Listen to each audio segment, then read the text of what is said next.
Eesti intellektuaalide Euroopa identiteet 20. sajandi esimesel poolel. Toomas Karjahärm.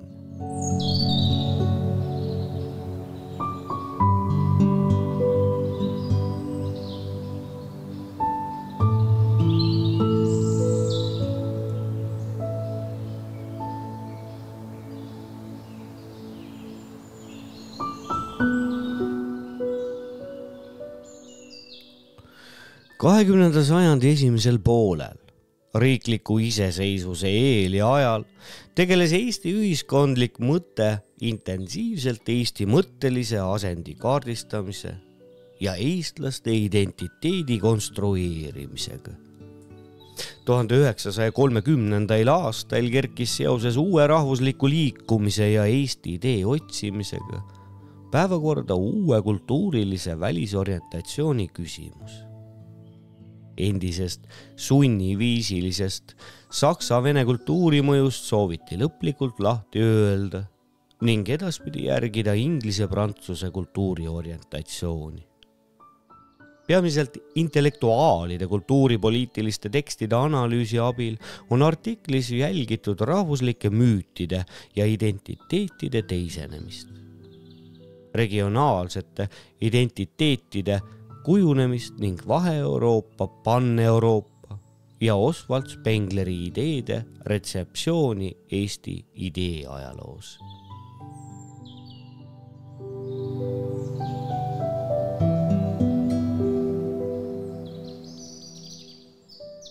Poliitiline geograafia. Rahvuslikust ärkamisest alates tundsid eestluse ideoloogid huvi poliitilise geograafia vastu. Jakob Hurta paelus Eesti geograafiline asend rahvusliku julgeoleku aspektist. See on, kuivõrd on Eesti eraldatud võõrastest ja kaitstud koloniseerimise, ümberrahvustamise eest. 20. sajandi algul levis Eestis saksa poliitgeograafi Friedrich Ratzeli geograafilise determinismi õpetus. Sellest lähtudes jõudis Villem Reimann järeldusele, et eestlased asuvad kultuurrahvaste teket soosivas kliimavööndis.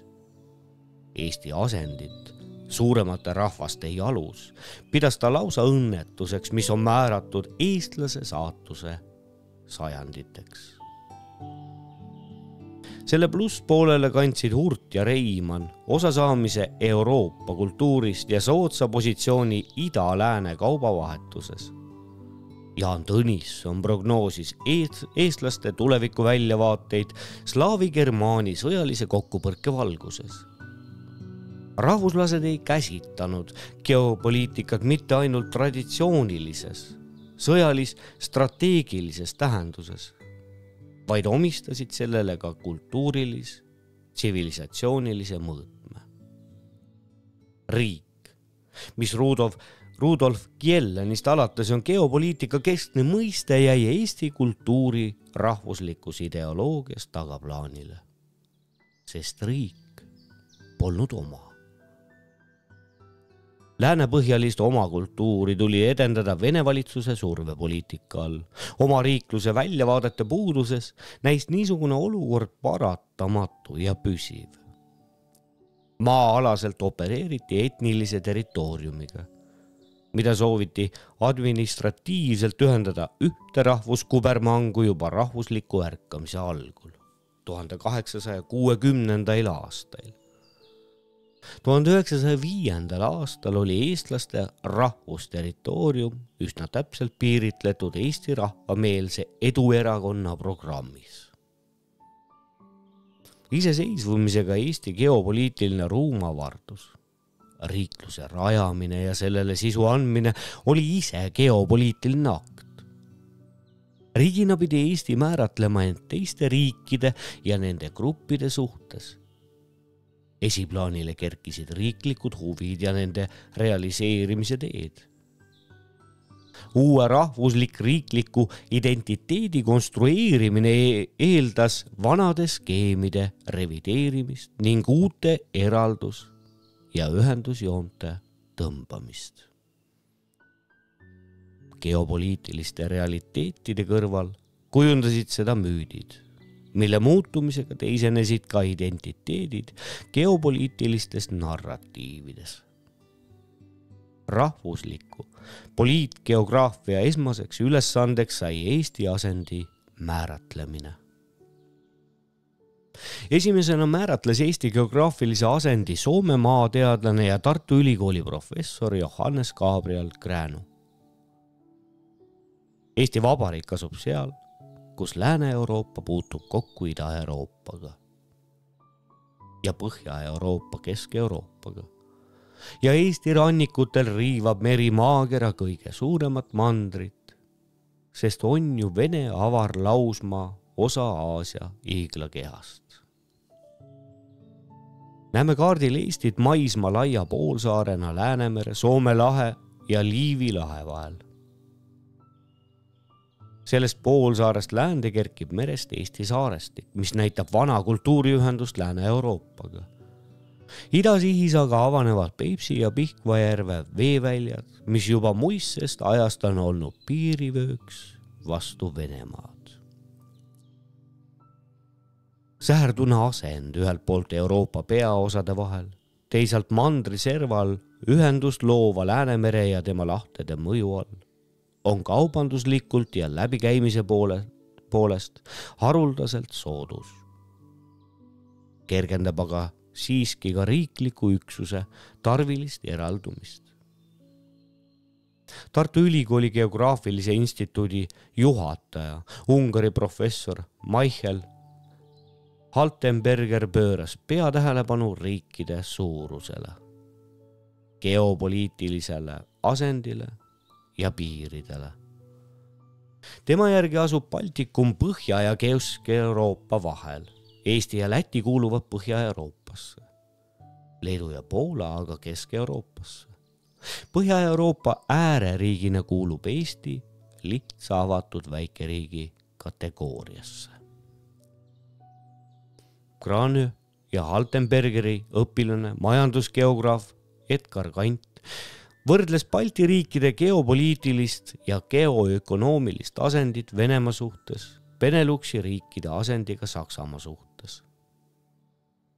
Ta arendas edasi Rootsi geograafi Sten de Geeri Baltoskandia teooriat, mille järgi Baltimaad kuuluvad Baltoskandiasse, Põhja-Euroopa loomulikku suurregiooni.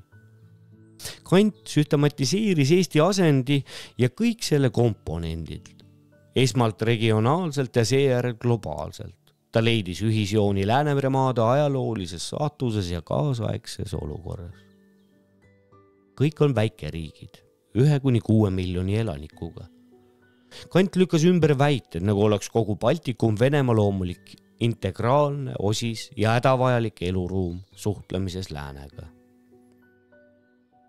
Majandusgeograaf August Tammekann rühmitas Euroopa riike mitme tunnuse põhjal ja paigutas Eesti Euroopa 18 väikeriigi hulka. Keelkondade järgi kuulus Eesti koos Soome ja Ungariga soome-ugri gruppi. Euroopa regionaalsel liigendamisel võttis ta aluseks üldlevinud jaotise Põhja, Ida, Kesk, Lääne ja Lõuna-Euroopaks. Põhja-Euroopasse arvas Tammekann Skandinaavia poolsaare, Islandi, Soome, Läti ja Eesti. Kliima järgi eristas ta Euroopas mandrilise kliimaga idaosa, Venemaad ja valdavalt merelisema kliimaga päris Euroopat, mis omakorda jaguneb 5 ossa: Taga-Euroopa, Vahemeremaad, Kesk-Euroopa, Atlandimaad ja Läänemeremaad. Viimased moodustavad 2 suurt rühma: Lääne Baltikum ja Ida-Baltikum. Esimesse kuuluvad tema järgi Taani, Rootsi ja Soome, teise Eesti, Läti ja Leedu. Hans Piip paigutas Balti riigid poliitilis-majanduslike huvide alusel rohkem Kesk- kui Ida-Euroopasse, mille peamassi moodustab Vene suurriik. Balti rajooni riikide hulka arvas ta 3 Baltimaa kõrval veel Soome ja Poola, kokku 40 miljoni elanikuga. Kõigil neil on ühine kultuuri alus, mis on arenenud germaanlaste mõjul ja Rooma õiguse domineerimisel. Samuti on neil ühised suured naabrid idas ja läänes. Piibu arvates moodustavad viis Balti riiki naabrite suhtes ühiste majanduslike huvidega terviku. Euroopa identiteet, märk ja väljakutse. Rahvuslikud identiteedid on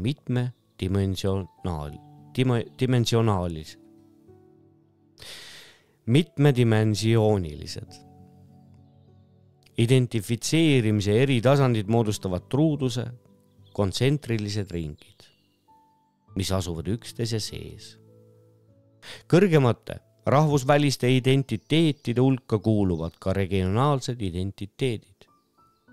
Igasuguse regionaalse identsuse puhul on tähtis see, kelleks inimene end ise peab. Millisesse kultuuri või subkultuuri ta arvab end kuuluvat või tahab kuuluda. See ei tarvitse alati kokku langeda tema tegeliku kuuluvusega. Niisugusel juhul on tegu identiteetide kriisi või konfliktiga, mis võib viia tegeliku või kujuteldava identiteedi vahetuseni. Suured ühiskondlikud vapustused nagu sõjad, revolutsioonid, okupatsioonid, riikluse tekkimine või kaotamine ja muud seda laadi sündmused soodustavad identiteetide uuenemist, täienemist ja vahetust. Seda kõike näeb ka iseseisvas Eestis, kus globalismi ja regionalismi jõuline sissetung võimendas ja arendas suprarahvuslikku teadvust. Eestlaste kõige laiem ja üldisem regionaalne identiteet on Euroopa.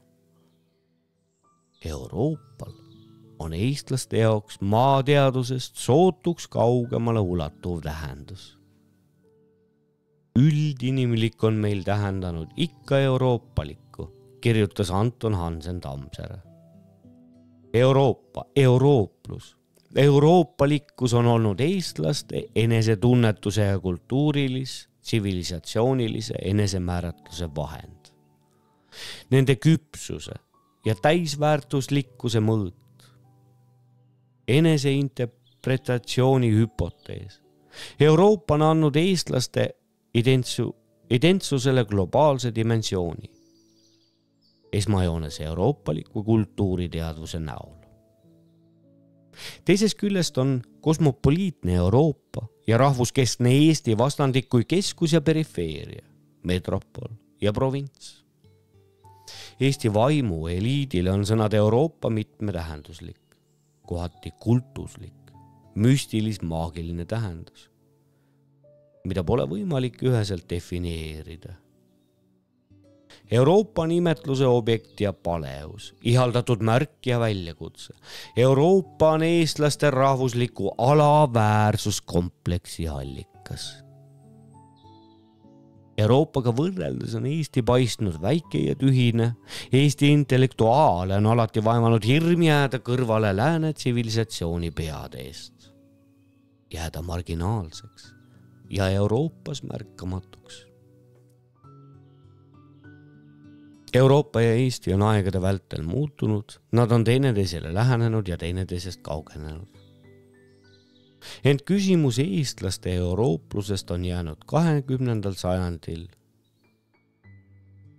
Probleemi olemus seisneb selles, et Eesti haritlaste arvates ei langenud eestlaste euroopaliku olemuse enda peegeldus kokku teiste. See on Euroopa peegeldusega eestlastest. Ehk teisiti öeldes. Eestlased pidasid enda eurooplasteks. Euroopa aga neid eestlaste arvates omaks ei tunnistanud. Niisugune vastuolu tõstatas paratamatult küsimuse, mida peaks eestlased tegema, et Euroopa nad omaks võtaks. Eestlaste põlist kuulumist Euroopasse ja lääne kultuuripiirkonda rõhutasid esimesed rahvuslaste juhid Urdast alates. Eesti vaimu eliidi tippudel sündis euroopalik teadvus rahvusliku teadvusega üheaegselt. Eurooplus ei tähendanud neile mitte üksnes läänlust, vaid ka erinevust idapoolsest slaavi õigeusu tsivilisatsioonist, mida nad käsitlesid kui läänekultuurilist antipoodi. Euroopa kui kultuuriruum oli eriti oluline kultuurirahvuslastele, kes ei pidanud riikluse olemasolu esmatähtsaks. Võttes teadlikult või alateadlikult üle Balti-Saksa kultuurivorme, võttis maarahvas omaks ka euroopluse. Kultuuriline venestamine, vene keele ja hariduse pealesurumine aktualiseeris 19. sajandi lõpul küsimuse Eesti kultuuri juurtest ja arenguperspektiividest. Euroopa tõeline avastamine ja teadlik omaksvõtt rahvusliku eliidi poolt leidis aset siiski alles 20. sajandi algul ja peamiselt kirjanduse kaudu. Siis sai Euroopast ja eurooplusest üldise moderniseerimise mudel, poliitilise korra ideaal, demokraatia, inimõigused, uus kultuuriorientatsioon ja noore haritlaspõrve ideoloogia. Ühtlasi ka radikaalne alternatiiv saksa-vene hegemooniale, rahvusfundamentalismile ja väljakutse traditsioonilisele talupoja ühiskonnale. Läänlus ühildus kriitilise rahvuslusega ja oli selle üks peamisi tunnuseid. Nooreestlased olid esimene põlvkond, kes õppis Euroopa kultuuri tundma otsekohesemalt, laiemalt ja sügavamalt kui ükski varasem põlvkond. Noor Eesti modernsusprojekti, tema elu ja kunstifilosoofia aluseks oli Eesti ühiskonnas 20. sajandi algul ilmnenud euroopastumistung. Euroopastumistendents, soov pääseda maailma suure, rahvusvahelise kultuuri osaliseks, rahvusvahelise vaimlise koostöö vajaduse tunne. Nooreestlaste järgi polnud eurooplus eestlastele mingi ette antud loomulik olek. Selle poole tuli aktiivselt pürgida, et eestlased kui teoreetilised eurooplased muutuksid tegelikeks eurooplasteks. Noor Eesti näol tekkis laia kandeminnaga kultuuriliikumine, mis euroopastumise seadis oma lipukirjaks. Mitte üksnes kirjandus ja kunst, vaid kogu kultuur ja vaimsus, kogu Eesti elu pidi saama uue näo ja omandama euroopalikud jooned. Noor Eestiga seostub vaimne revolutsioon, esteetiline revolutsioon ja moodsa kirjanduse algus. Hiljem on küsitud, kas niinimetatud Euroopasse minek oli üldse vajalik, sest Eesti kultuur, mis võrsus Saksa õhus, oli niigi euroopluse rüppes. Eestlaste euroopastamise esimesi kokkuvõtteid hakati tegema 20. sajandi teisel kümnendil. Arvamused läksid lahku. Optimistid kinnitasid, et eestlased on juba modern kultuurrahvaks kasvanud ja annavad Euroopa mõõdu välja, kuigi selle mõõdu alammäära. Aino Kallas märkis tunnustavalt, et noor eestlaste pürgimus Euroopa haridussaavutuste poole ilma saksa või vene kultuuri eestkosteta on Eesti psüühe täis ealuse märk. Skeptikud nagu Anton Hansen Tammsaare arvasid, et Euroopa kultuuri kaudu Eestit leida pole korda läinud. Kuigi kaugele Berliinis, Petrogradist või Helsingist pole jõutud. Friedrich Tuglase meelest oli Eesti vaimne elu poolel teel euroopaliku linnakultuuri ja kirjandusse. Noor Eesti hilisemad arvustajad on leidnud, et rohkem edu saavutasid nooreestlased Euroopa kultuuri Eestisse toomisel ja vähem tulemuslikud olid nad euroopaliku eliitkultuuri loomisel ja selle Euroopasse viimisel. Kuigi Eesti lähenes Euroopale, arenes moodne ühiskond siin palju aeglasemalt kui läänes. Talupoeglik mõtteviis jäi valitsevaks.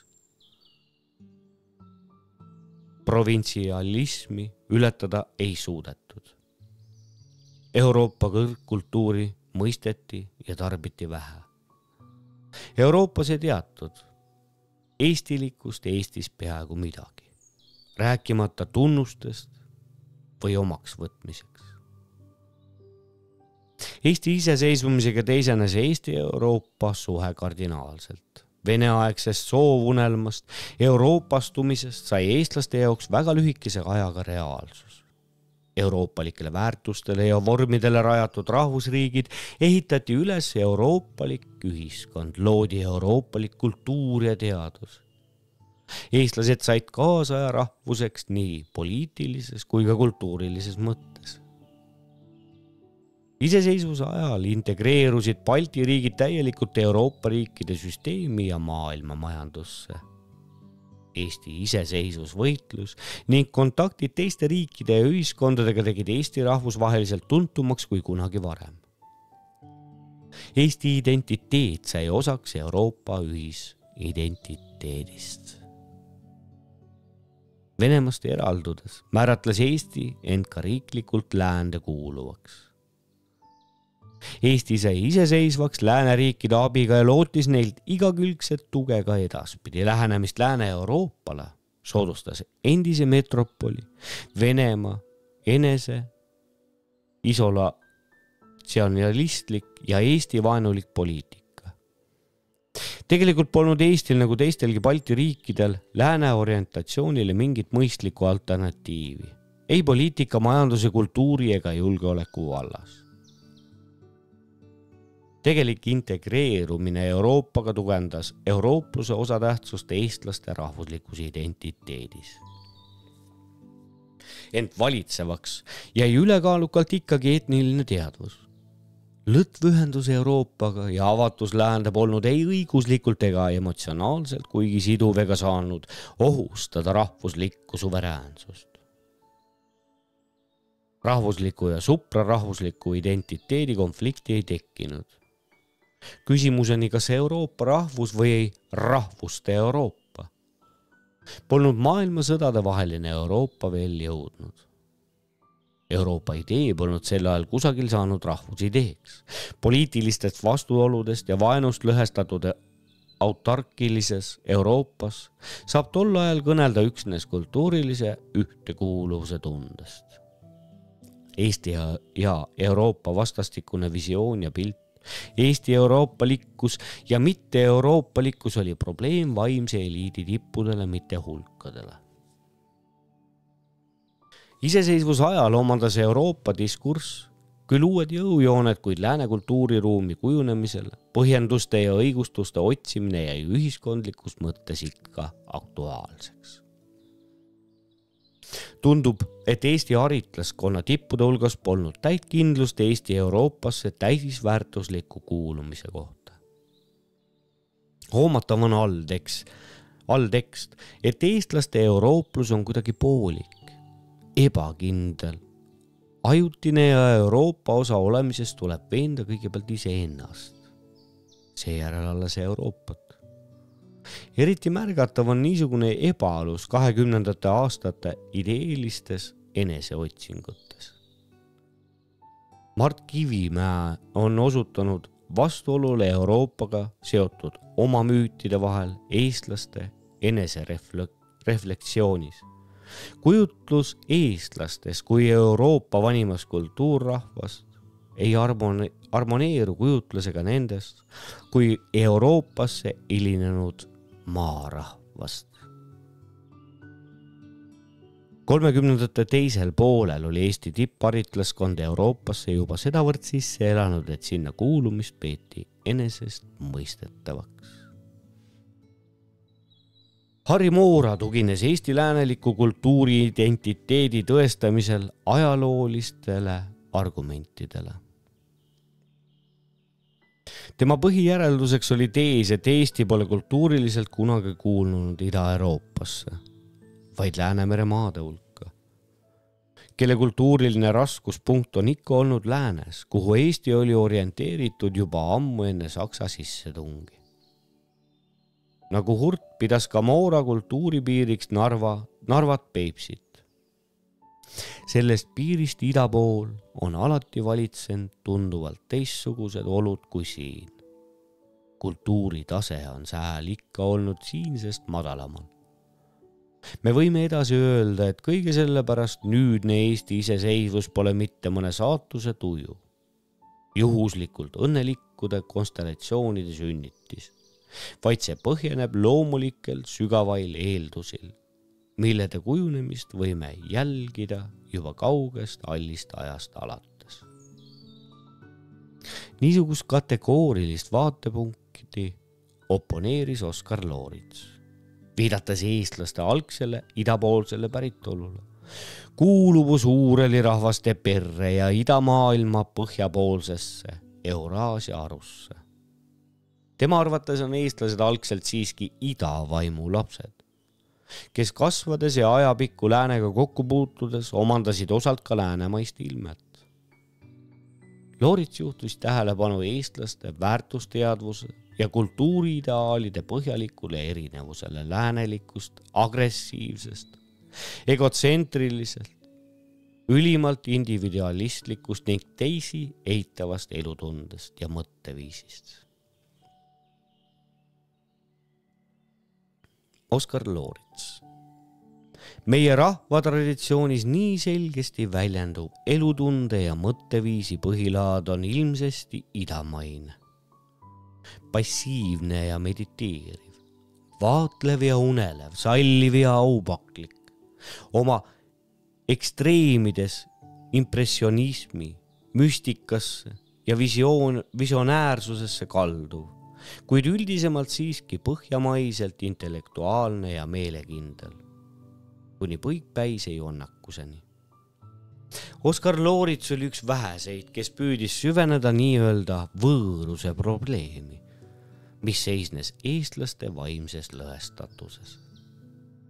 See tulenes põlvnemisest kahest erinevast maailmast, idast ja läänest.